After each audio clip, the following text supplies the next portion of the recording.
Hello students, in this class we'll see some more about operating system, the evolution of operating system. Means how the operating system evolved. Evolution simply means that if something starts, then with due course of time, it become better, it grows and it become better. And it adapt a lot of changes as per the uh, requirement of the time, and this process is called evolution. So operating system has adapted a lot of things since very beginning when it was started. So we'll see those things, how it evolved. So as you can see in the diagram that it started from serial processing, then it adopted the requirements, and then it became batch processing system, then multi-programming, then time sharing, parallel, and then distributed.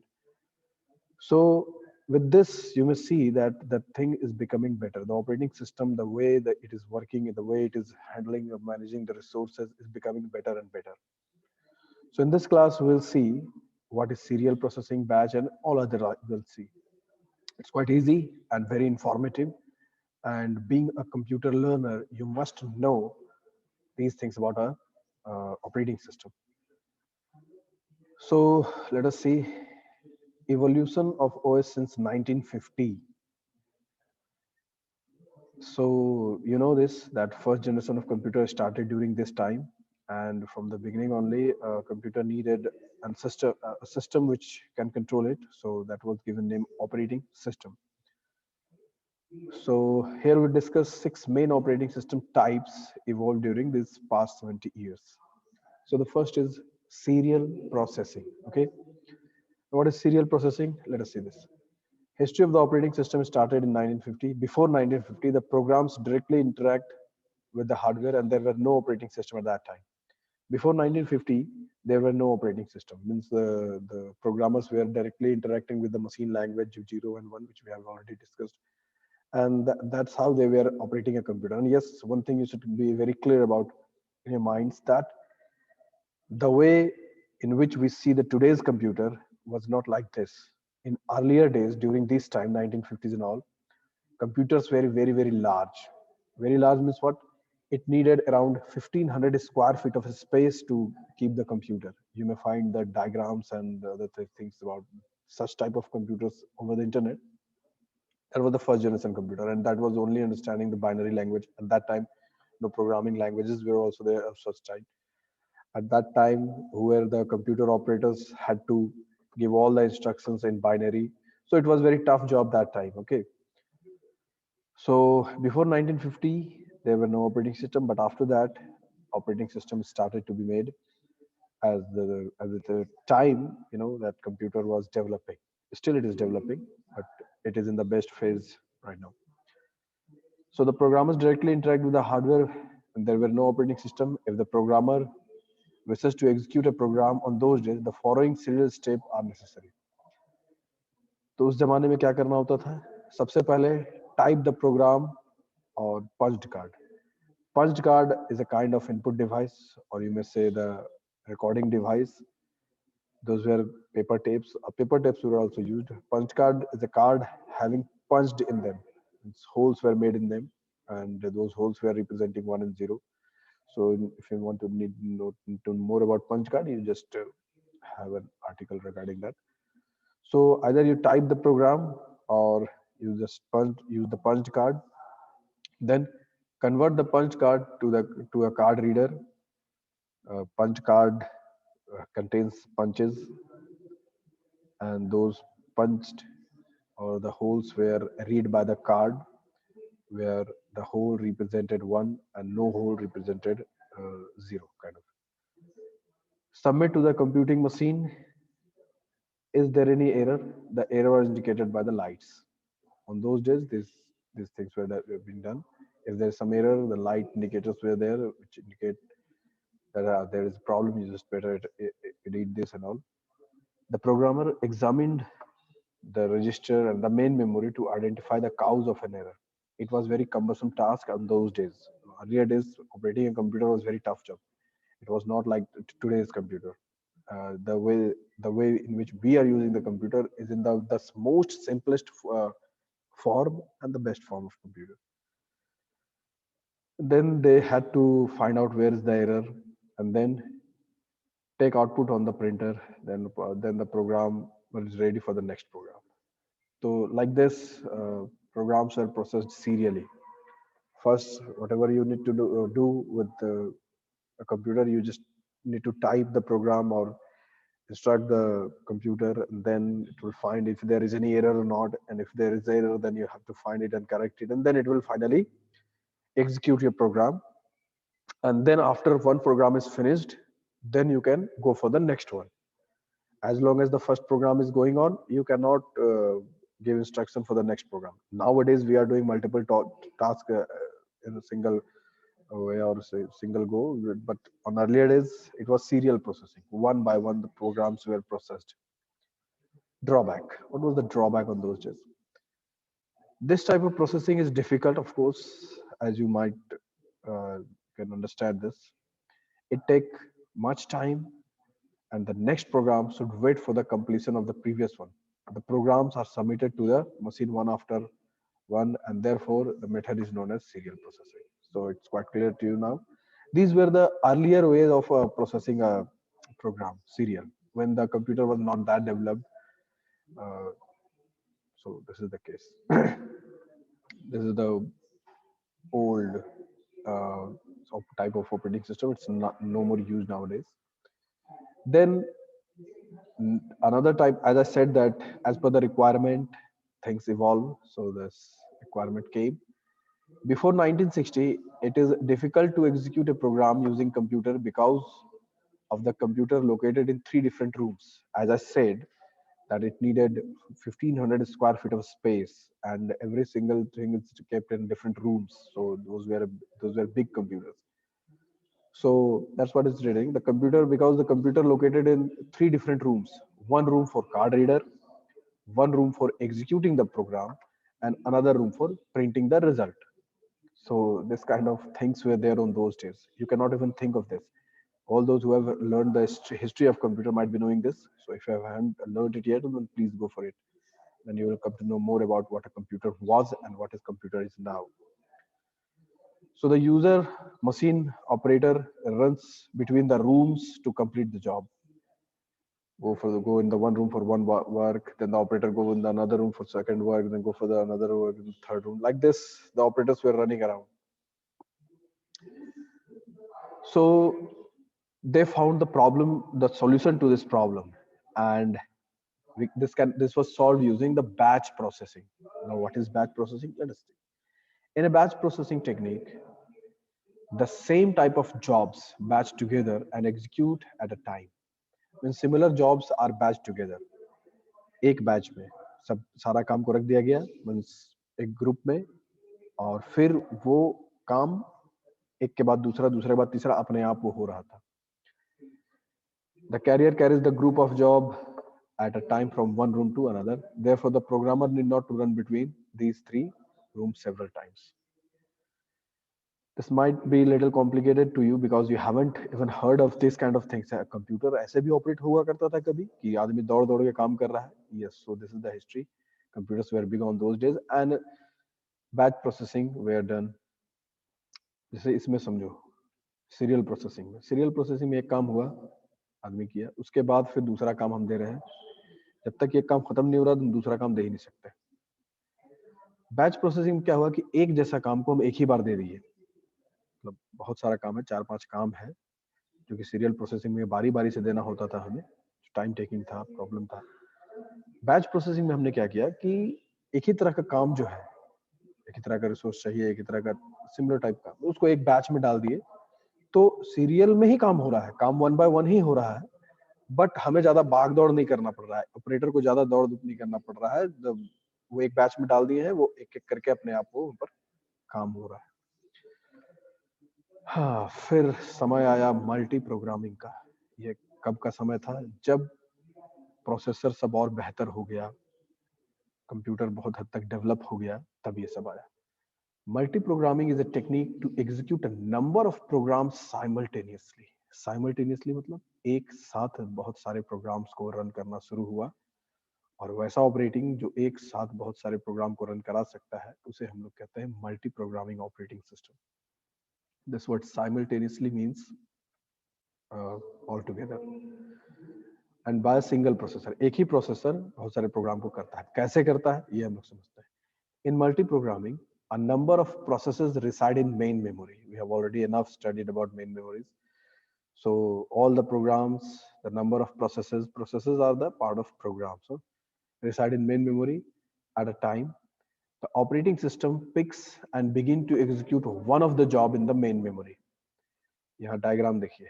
यहाँ J1, J2, J3. These are the job 1, job 2, job 3. Like 4 tasks are there, 4 processes are there, 4 programs are there.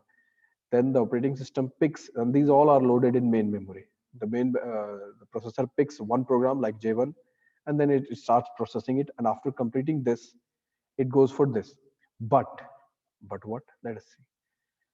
Consider the following figure: a debate layout of multi-programming system. The main memory consists of 5 jobs. The CPU executes it one by one. Now, in non-multi-programming system means what? What we saw just earlier. CPU can execute only one program at a time if the running program is waiting for any input output.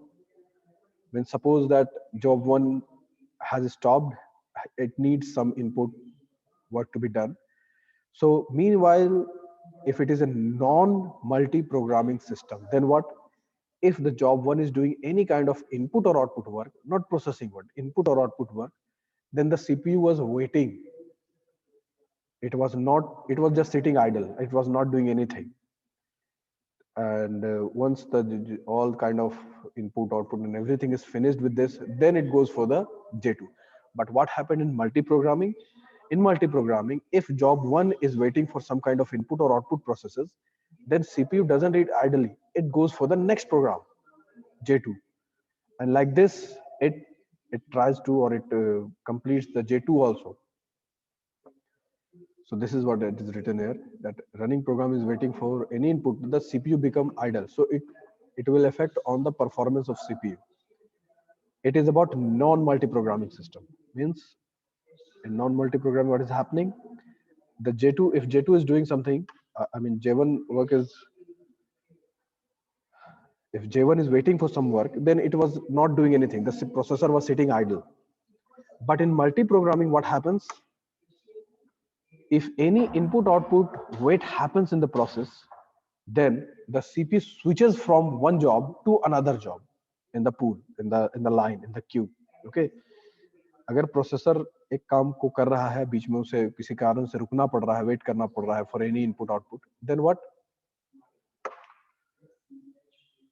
Multi programming में वो switch कर जाता है, दूसरे job को करता है. जब तक किधर वेट कर रहे हैं, बैठे क्यों रहेंगे भाई? सीपीयू बैठा क्यों रहेगा? सीपीयू मतलब प्रोसेसर है ना, तो वो दूसरा काम को करेगा. तो इस तरह से वो ऑपरेटिंग सिस्टम को डिजाइन किया जाता था उस समय, वो या किया जाता है, कह सकते हो, मल्टी प्रोग्रामिंग. और फिर मतलब एक ही प्रोसेसर बहुत सारे प्रोग्राम को इसी तरह से धीरे धीरे या तेजी से या जैसे भी वो इसी टेक्निक से सारे प्रोसेसर्स को कर पाता था. अब इसे अगर हम कंपेयर करेंगे सीरियल प्रोसेसिंग से या बैच प्रोसेसिंग से, तो आप पाएंगे कि ये उनके मुकाबले काफी बेहतर है. एडवांटेज देखिए, can get efficient memory utilisation, memory का सही इस्तेमाल होगा. सीपीयूज नेवर आइडल, सीपीयू कभी शांति से बैठेगा नहीं. अरे मशीन है यार, वो थकेगा थोड़ा है. वो जितना ज्यादा काम करेगा उतना थ्रूपुट हमें मिलेगा, उतना आउटपुट मिलेगा, उतना हमारा काम जल्दी होगा. तो इसीलिए सीपीयू बैठा ना रहे, इसका व्यवस्था किया गया. अगर काम ज्यादा है तो सीपीयू एक काम को स्मार्टली वहां पर रोक दिया है, तो फिर दूसरा काम वो करेगा. फिर ये चालू हो तो इसको कर लेगा, फिर ये रुका तो उसको जाएगा. ऐसे करके वो सारा काम मैनेज करता था. इस तरह से ये प्रोग्राम किया गया था. The throughput of CPUs may also increase, of course. Overall, इसका performance increase करेगा. In the non-multi-programming environment, the user program had to wait for CPU much time, but waiting time is limited. पुराने techniques, यानी कि अगर हम batch या serial का बात करें, तो उसमें क्या है कि एक काम खत्म होने तक हमें इंतजार करना है, तब हम दूसरा काम उसको दे सकते हैं. तरह तरह का परेशानी था, जो इसमें थोड़ा रिड्यूस हो गया. अब हम लोग आते हैं टाइम शेयरिंग सिस्टम में. ये मल्टी प्रोग्रामिंग का बेहतर वर्जन है, कह सकते हैं. टाइम शेयरिंग या मल्टीटास्किंग, ये दोनों लगभग एक ही चीज है. Is a logical extension of multi programming. जैसे कि मैंने बताया मल्टी प्रोग्रामिंग का ये बेहतर वर्जन है। Multiple jobs are executed by CPU switching between them. यहाँ पर होता यह है कि एक साथ बहुत सारा काम दे दिया गया है और सीपीयू उन सभी कामों को स्विच कर रहा है। जैसे थोड़ा समय जॉब 1 कर रहा है, थोड़ा समय जॉब 2 कर रहा है, थोड़ा समय जॉब 3 कर रहा है, सबको सभी काम को ये कर रहा है। एक टाइम स्लॉट इसको दिया जाता है और उसी टाइम स्लॉट में वो काम को करता है। अगर उस टाइम स्लॉट में काम खत्म हो गया तो ठीक है, नहीं तो उसको फिर पॉज कर देता है, फिर दूसरा काम करता है, फिर उसको जितना समय दिया गया उतना करता है, फिर तीसरा में जाता है, फिर चौथा में जाता है, फिर पांचवा में जाता है, फिर पहला में जाता है। और इस तरह से ये सबको कुछ ना कुछ टाइम देता है और सब काम को धीरे धीरे धीरे धीरे वो बढ़ाते जाता है और फाइनली सारा काम ही हो जाता है। और ये काम बहुत रफ्तार से करता है। As a human we can not simply see that how it is doing. We just find it that all the works are going on simultaneously. तो अगर ये सब चीज आपके लिए नया है तो फिर आपको सीखना जरूरी है। सीखिए, समझिए। Multiple jobs are executed by CPU switching between them. The CPU scheduler select a job from one ready queue and switches to the CPU to that job. When the time slot expires, the CPU switches from this job to another job. As I said, time slot is allotted to all the jobs, and if the time slot expires, then it leaves the first job. If it is over, then it's okay. If it is not over, then also it leaves it and go for the next job. And it gives that allotted time to the next job also, and then after keeping it pending, then it go for the next. And this is how the time slot circulates between the jobs, and all the jobs just work with and with a single processor. Yes, a single processor is there. एक ही processor यहाँ पे सारा काम कर रहा है. In this method, CPU time is shared by different processes, so it is said to be time sharing system. क्योंकि CPU का समय सब में शेयर किया जा रहा है, बांट दिया जा रहा है, और इसी वजह से इसे टाइम शेयरिंग सिस्टम कहते हैं. Generally time slots are defined by the operating system. ये ऑपरेटिंग सिस्टम प्रोग्राम क्या होता है, कैसे किसको कितना टाइम अलॉट करना है, और उस हिसाब से काम होता है. Advantage, the main advantage of the time sharing system is efficient CPU utilisation. CPU का सही इस्तेमाल यहाँ पर हो रहा है. ठीक है, सीपीयू शांत बैठ नहीं रहा है, आइडल बैठ नहीं रहा है, वो काम करते जा रहा है, एक के बाद दूसरा दूसरा दूसरा लगातार काम कर रहा है.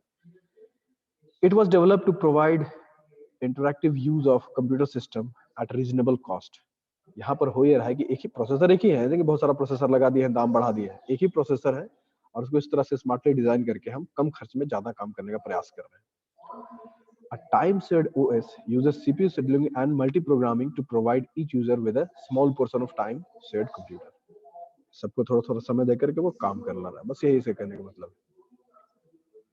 Another advantage of the time sharing system over the batch processing system is user can interact with job when it is executing, but it is not possible in batch system.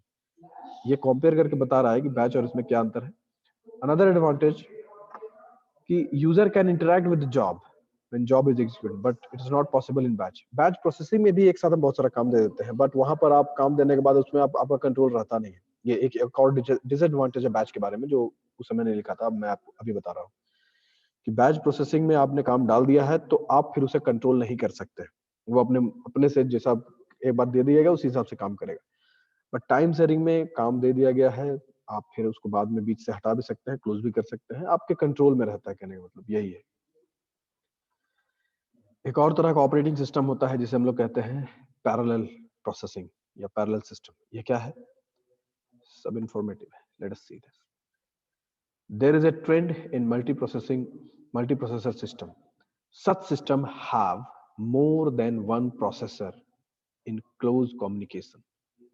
यहाँ पे नई बात क्या है कि पैरेलल सिस्टम में एक से ज्यादा प्रोसेसर्स होते हैं. ये बड़े और एडवांस कंप्यूटर, माइक्रो कंप्यूटर में ये नहीं होता है. माइक्रो कंप्यूटर के अलावे जो कंप्यूटर्स होते हैं उसमें ये पैरेलल सिस्टम हो सकता है. एक से ज्यादा प्रोसेसर्स हो सकते हैं या होते हैं और सब मिलजुल के काम करता है. कैसे, ये देखते हैं हम लोग. Sharing the computer's bus, clock, and sometimes memory and peripheral devices.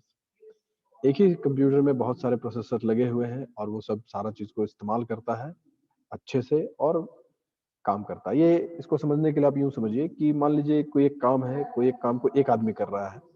अब उसी काम को 2 आदमी या 4 आदमी करेंगे तो ऑब्वियस है कि वो काम जल्दी हमारा होगा. तो पैरेलल प्रोसेसिंग में पैरेलल काम को डिवाइड करके उसको किया जाता है तो काम ज्यादा जल्दी होता है. बट क्या है कि ये थोड़ा सा महंगा होता है. इट इंक्रीजेस द थ्रूपुट, यानी कि उसका जो ओवरऑल परफॉर्मेंस बहुत बेहतर कर देता है, by increasing number of processor to get more work done in shorter period of time. Obvious है कि अगर हम ज्यादा प्रोसेसर लगा रहे हैं तो काम हमारा जल्दी होगा, वही हो रहा है यहाँ पर पैरेलल प्रोसेसिंग में। फिर एक सिस्टम है डिस्ट्रीब्यूटेड सिस्टम। ये क्या होता है इसको भी चलिए समझते हैं।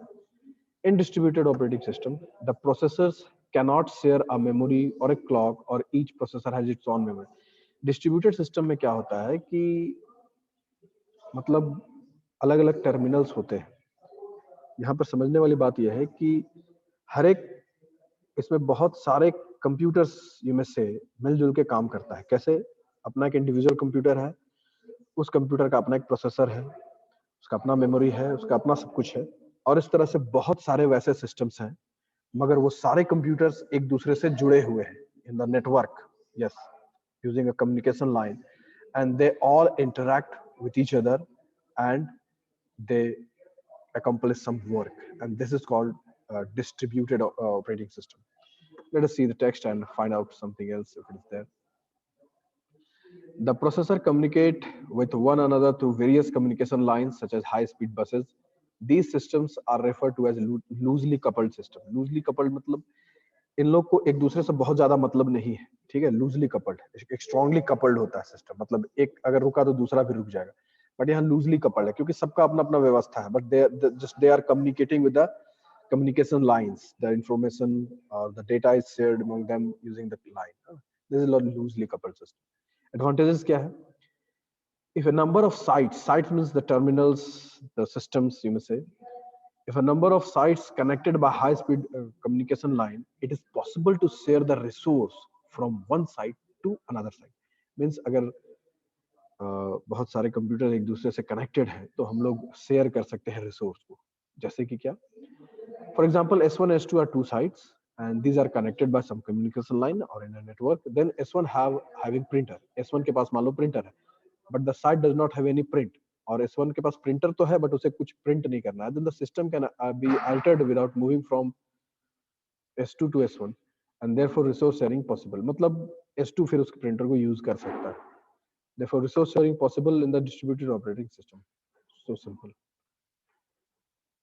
A big computer that is partitioned into number of partitions, these sub partitions run concurrently in a distributed system। बड़े कंप्यूटर्स में अगर हम बात करें मेन फ्रेम्स के बारे में, सुपर कंप्यूटर्स के बारे में, तो वहाँ पर यही सब चलता है कि उसको छोटे छोटे पार्टीशन में बांट दिया जाता है और फिर वो साथ में मिलकर काम करता है डिस्ट्रीब्यूटेड सिस्टम। डिस्ट्रीब्यूटेड सिस्टम हमारे माइक्रो कंप्यूटर्स के लिए नहीं है, ये बड़े बड़े प्रोसेसर्स के लिए है। If a resource or system fails in one site due to technical problem, we can use other system or resource in some other site, so the reliability will increase in the distributed। मतलब एक system अगर बैठ गया है, कोई problem आ गया है, तो फिर दूसरा जगह आप जाके काम कर सकते हो, क्योंकि यहाँ पर इंफॉर्मेशन डिस्ट्रीब्यूटेड है, इंफॉर्मेशन एक जगह स्टोर नहीं है, मतलब एक ही जगह स्टोर नहीं है, वो एक जगह स्टोर है, वहां से सारा चीज कम्युनिकेट हो रहा है। तो इस तरह से हमने देखा कि कई तरह के ऑपरेटिंग सिस्टम्स होते हैं। ये सब कुछ मुख्य प्रकार के ऑपरेटिंग सिस्टम थे, और आपको यहाँ पर ये समझना है कि look how smartly this programs are made and they are evolve. हमने देखा कि 1950 से लेकर के आज तक में किस तरह से धीरे धीरे इवॉल्व हुआ है। तो यही है इवोल्यूशन।